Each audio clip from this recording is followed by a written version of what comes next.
സ്വാഗതം page 10 സ്റ്റോറീസിലേക്ക്. Iran പരമോന്നത നേതാവ് ആയത്തുള്ള അലി ഖൊമേനിയെ ഒരുപാട് തവണ ഇസ്രയേൽ ലക്ഷ്യമിട്ടിട്ടുണ്ട്.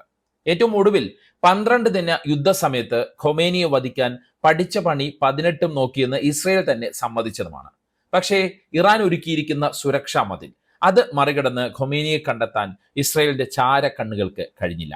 ഇപ്പോഴും പരമോന്നത നേതാവിനെ വധിക്കാൻ ഇസ്രയേൽ തക്കം പാർത്തിരിക്കുകയാണ് എന്ന കാര്യം മറ്റാരേക്കാളും അറിയാവുന്നത് ഇറാന് തന്നെയാണ്.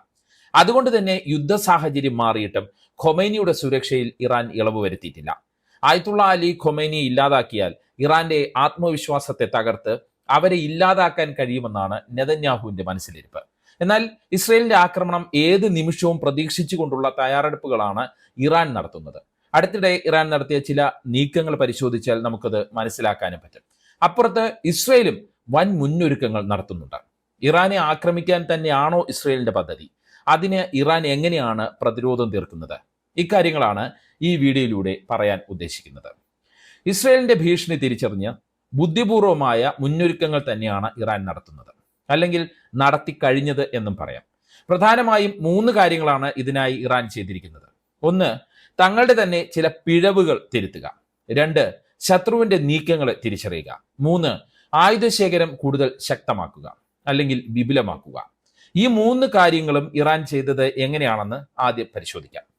ജൂണിൽ ഇസ്രയേൽ ആക്രമിച്ചപ്പോൾ ഇറാൻ ആദ്യഘട്ടത്തിൽ പിഴച്ചത് രാജ്യത്തിനകത്തെ മൊസാദ് ചാരന്മാരുടെ സാന്നിധ്യം തിരിച്ചറിയാൻ കഴിയാതെ പോയതാണ്. മൊസാദ് ചാരന്മാർ നടത്തിയ രഹസ്യ നീക്കങ്ങളെ ചുവടുപിടിച്ചാണ്, അല്ലെങ്കിൽ രഹസ്യ നീക്കങ്ങളിൽ ചുവടുപിടിച്ചാണ് ഇസ്രയേൽ വൻ ആക്രമണം അഴിച്ചുവിട്ടത്. ഇറാന്റെ പ്രമുഖ സൈനിക മേധാവിമാരെയും ആണവ ശാസ്ത്രജ്ഞരെയും ഇല്ലാതാക്കാൻ ഇസ്രയേലിന് കഴിഞ്ഞത് അങ്ങനെയാണ്. ഇറാനെ അക്ഷരാർത്ഥത്തിൽ അമ്പരപ്പിച്ച നീക്കമായിരുന്നു അത്. എന്നാൽ വളരെ പെട്ടെന്ന് തന്നെ അതിനെ അതിജീവിച്ച് ഇസ്രയേലിനെ ഞെട്ടിക്കുന്ന നീക്കങ്ങളുമായി തിരിച്ചടി നൽകാൻ ഇറാന് കഴിഞ്ഞിരുന്നു.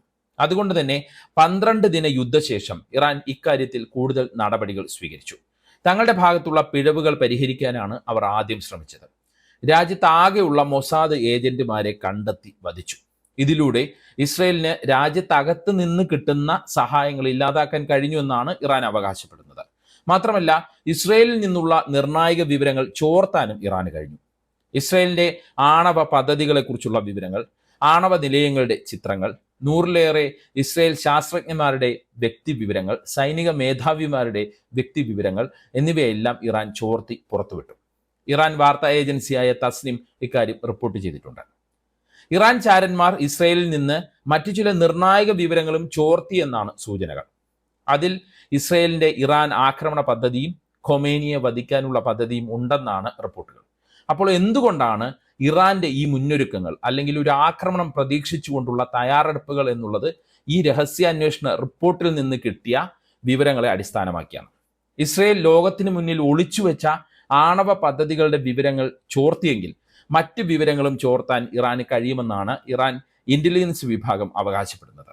ഇസ്രയേലിന് അകത്തുള്ള ചാരന്മാർക്ക് വൻ തുക സമ്മാനമായി നൽകിയാണ് വിവരങ്ങൾ ചോർത്തിയതെന്നും ഇറാൻ കേന്ദ്രങ്ങൾ പറയുന്നു. അതായത് പണം നൽകി ചോർത്താൻ ഇസ്രയേലിന് മാത്രമല്ല തങ്ങൾക്കും അറിയാമെന്ന് ഇറാൻ ഇതിലൂടെ ഇസ്രയേലിനെ ബോധ്യപ്പെടുത്തുകയാണ്. നെതന്യാഹുവിന്റെ നയങ്ങളോടുള്ള എതിർപ്പ് കാരണവും ഇറാനുമായി ചില ഇസ്രയേലികൾ സഹകരിക്കുന്നുണ്ട് എന്നും റിപ്പോർട്ടുകളുണ്ട്.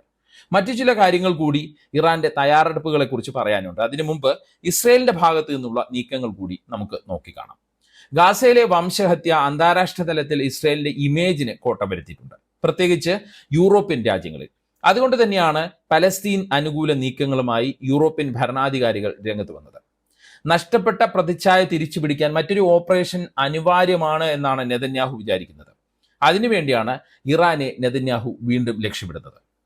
ഇറാനെ ആക്രമിച്ചാൽ യൂറോപ്യൻ രാജ്യങ്ങളുടെ പിന്തുണ വീണ്ടും ആർജിക്കാൻ കഴിയുമെന്നാണ് നെതന്യാഹുവിന്റെ വിശ്വാസം. അതിനുവേണ്ടിയുള്ള ചില നീക്കങ്ങൾ ട്രംപും നെതന്യാഹുവും നേരത്തെ തന്നെ നടത്തിയെന്ന് ചില റിപ്പോർട്ടുകൾ പരിശോധിച്ചാൽ നമുക്ക് മനസ്സിലാകും. യൂറോപ്യൻ രാജ്യങ്ങളായ ഫ്രാൻസും ജർമ്മനിയും ബ്രിട്ടനും ഇറാനെതിരായ ഉപരോധം കൂടുതൽ ശക്തമാക്കിയത് അടുത്ത ദിവസങ്ങളിലാണ്. ഇതിന് പിന്നിൽ സമ്മർദ്ദ ശക്തിയായി നിന്നത് അമേരിക്കയാണ്.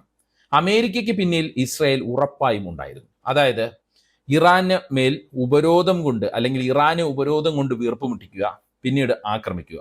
അതാണ് തന്ത്രം. ആണവായുധങ്ങൾ തങ്ങൾക്ക് ഭീഷണി എന്ന് പറഞ്ഞാണ് ജൂണിൽ ഇസ്രയേൽ ഇറാനെ ആക്രമിച്ചത്. ഇതേ കാര്യം തന്നെ യൂറോപ്യൻ രാജ്യങ്ങളും ഇറാനെതിരെ ഉയർത്തിയിരുന്നു. എന്നാൽ ഇപ്പോൾ യൂറോപ്യൻ രാജ്യങ്ങളുടെ ആവശ്യങ്ങളിൽ മറ്റൊന്നുകൂടിയുണ്ട്. ഇറാന്റെ ബാലിസ്റ്റിക് മിസൈലുകളിൽ നിയന്ത്രണം വേണം എന്നതാണ് ആ ആവശ്യം. ഇതിനെ മറ്റൊരു പ്രസ്താവനയുമായി നമ്മൾ കൂട്ടി വായിക്കേണ്ടതുണ്ട്. അതായത് 12 ദിന യുദ്ധശേഷം നെതന്യാഹു പറഞ്ഞ കാര്യങ്ങളോട് തന്നെ ഇതിനെ കൂട്ടി വായിക്കണം. 1500 കിലോമീറ്ററിനപ്പുറം ദൂരപരിധിയുള്ള മിസൈൽ വികസിപ്പിക്കാൻ ഇറാനെ അനുവദിക്കരുത് എന്നാണ് നെതന്യാഹു അമേരിക്കയോടും യൂറോപ്യൻ രാജ്യങ്ങളോടും അന്ന് ആവശ്യപ്പെട്ടത്.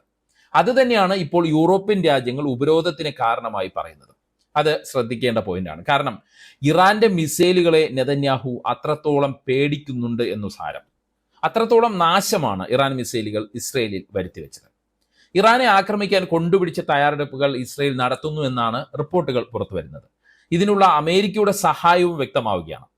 വ്യോമ പ്രതിരോധത്തിന് താഡ് മിസൈലുകളുടെ ശേഖരവുമായി അമേരിക്കൻ കപ്പലുകൾ ഇസ്രയേൽ തീരത്ത് എത്തിയിട്ടുണ്ട്.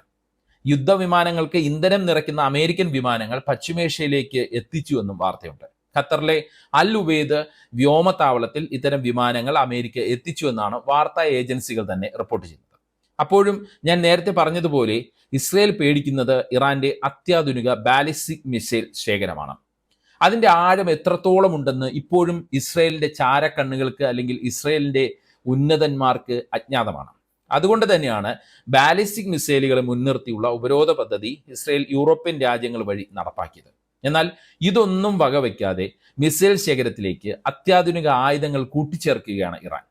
2000 കിലോമീറ്ററുകൾക്ക് അപ്പുറത്ത് നാശം വിതയ്ക്കാൻ പോകുന്ന അത്യാധുനിക ബാലിസ്റ്റിക് മിസൈൽ ഇറാൻ കഴിഞ്ഞ ദിവസങ്ങളിൽ വിജയകരമായി പരീക്ഷിച്ചു. ഇസ്രയേൽ അടുത്തിടെ സ്വന്തമാക്കിയ ലേസർ അധിഷ്ഠിത വ്യോമ പ്രതിരോധ സംവിധാനമായ അയൺ ബീമിനെയും ഇറാന്റെ ഈ പുതിയ മിസൈലുകൾ മറികടക്കുമെന്നാണ് പ്രതിരോധ രംഗത്തെ വിദഗ്ധർ പറയുന്നത്. മാത്രമല്ല റഷ്യയിൽ നിന്ന് ചില അത്യാധുനിക വിമാനങ്ങളടക്കമുള്ള ആയുധങ്ങളും ഇറാൻ സ്വന്തമാക്കിയിട്ടുണ്ട്. ഇതിൽ മിസൈൽ പ്രതിരോധ സംവിധാനങ്ങളുണ്ട്, എയർ ടു എയർ മിസൈലുകളുണ്ട്, ഇതെല്ലാം ഉൾപ്പെടുന്നു. ഇറാൻ റഷ്യ സൈനിക സഹകരണം വിപുലീകരിക്കപ്പെട്ടതോടെയാണ് ഈ ഒരു ഇടപാട് നടന്നത്. മാത്രമല്ല ആണവോർജ സഹകരണ കരാറിലും ഇറാൻ റഷ്യയുമായി ഒപ്പുവെച്ചിട്ടുണ്ട്. അതായത് ഇറാൻ വളരെ കൃത്യമായ ആസൂത്രണത്തിലൂടെയാണ് ഇസ്രയേലിന്റെ ഭീഷണിയെ നേരിടാൻ ഒരുങ്ങിയിരിക്കുന്നത് എന്നുള്ളത് വ്യക്തം. എത്ര വലിയ ആക്രമണം വന്നാലും ശക്തമായ തിരിച്ചടി ഉണ്ടാകുമെന്നാണ് ഇറാന്റെ റവല്യൂഷണറി ഗാർഡിന്റെ മുന്നറിയിപ്പ്. ഇസ്രയേൽ ഇറാനെ ആക്രമിച്ചാൽ അതിന്റെ തിരിച്ചടി അമേരിക്കയും നേരിടേണ്ടി വരുമെന്നാണ് ഇറാൻ മുൻ സൈനിക ഉന്നതരടക്കം മുന്നറിയിപ്പ് നൽകിയിരിക്കുന്നത്. അതേസമയം ഇറാനെതിരെ നേരിട്ടുള്ള യുദ്ധത്തിന് തന്നെ ഇസ്രയേൽ തയ്യാറെടുക്കുന്നു എന്നാണ് ചില ഇസ്രയേലി മാധ്യമങ്ങൾ റിപ്പോർട്ട് ചെയ്യുന്നത്. ഇറാനിലെ സ്ഥിതിഗതികൾ ഇസ്രയേൽ സൂക്ഷ്മമായി നിരീക്ഷിക്കുന്നുണ്ട്. അതിനനുസരിച്ചുള്ള മുന്നൊരുക്കങ്ങളാണ് ഇസ്രയേൽ നടത്തുന്നത് എന്നാണ് ഇസ്രയേലി സൈന്യത്തിന്റെ ഉന്നതരെ ഉദ്ധരിച്ചുകൊണ്ട് ഈ ഇസ്രയേലി മാധ്യമങ്ങൾ റിപ്പോർട്ട് ചെയ്തത്. അതായത് ഗാസയിൽ സമാധാനം ഉണ്ടായാലും മറ്റൊരു യുദ്ധം ആസന്നമായ അവസ്ഥയിലാണ് പശ്ചിമേഷ്യ എന്ന് നമുക്ക് വിലയിരുത്താം. അമേരിക്കയുമായി ചേർന്ന് സംയുക്ത ആക്രമണത്തിനാണ് ഇസ്രയേൽ ഒരുങ്ങുന്നത് എന്നാണ് പൊതുവെയുള്ള ഒരു വിലയിരുത്തൽ. അമേരിക്കയുടെ മുന്നൊരുക്കങ്ങളും അതിനെ സൂചിപ്പിക്കുന്നതാണ്. അങ്ങനെ ഒരു ആക്രമണം ഉണ്ടായാൽ ലോകം രണ്ട് ചേരിയായി മാറാനുള്ള സാധ്യതയുണ്ട്. റഷ്യയും ചൈനയും എന്തായാലും ഇറാന് വേണ്ടി അണിനിരക്കും. ഇസ്രയേലിന്റെ ഖത്തർ ആക്രമണത്തിന് പിന്നാലെ ശക്തി ആർജിച്ച അറബ് ഇസ്ലാമിക് രാജ്യങ്ങളുടെ കൂട്ടായ്മ എന്ത് നിലപാടെടുക്കും എന്നതാണ് ശ്രദ്ധേയമായ മറ്റൊരു കാര്യം. തുർക്കിയും സൗദിയും ഖത്തറുമൊക്കെ ഇറാനോട് പണ്ടത്തെ പോലുള്ള ശത്രുത വെച്ചു പുലർത്തുന്നില്ല എന്നുള്ള കാര്യവും ശ്രദ്ധേയമാണ്. മാത്രമല്ല ഇസ്രയേലിനോടുള്ള ഇറാന്റെ സമീപനമാണ് ശരിയെന്ന നിലപാടാണ് അറബ് ഇസ്ലാമിക് ഉച്ചകോടിയിൽ മിക്ക രാജ്യങ്ങളും സ്വീകരിച്ചത്. അതുകൊണ്ട് തന്നെ ഇസ്രയേൽ ഇറാനെ ആക്രമിച്ചാൽ അത് പശ്ചിമേഷ്യയിൽ വലിയ സംഘർഷത്തിലേക്ക് പോകാനുള്ള സാധ്യതയാണ് നമ്മൾ മുന്നിൽ കാണേണ്ടത്. എന്താണ് ഈ വിഷയത്തിൽ നിങ്ങളുടെ അഭിപ്രായം? കമന്റ് ചെയ്യുക. പേജ് 10 സ്റ്റോറീസിലെ വീഡിയോകൾ വാട്സപ്പിൽ കിട്ടാൻ കമന്റ് ബോക്സിലുള്ള ലിങ്കുകൾ ക്ലിക്ക് ചെയ്ത് വാട്സപ്പ് ഗ്രൂപ്പിലോ അല്ലെങ്കിൽ ചാനലിലോ അംഗമാകാം. നന്ദി, നമസ്കാരം.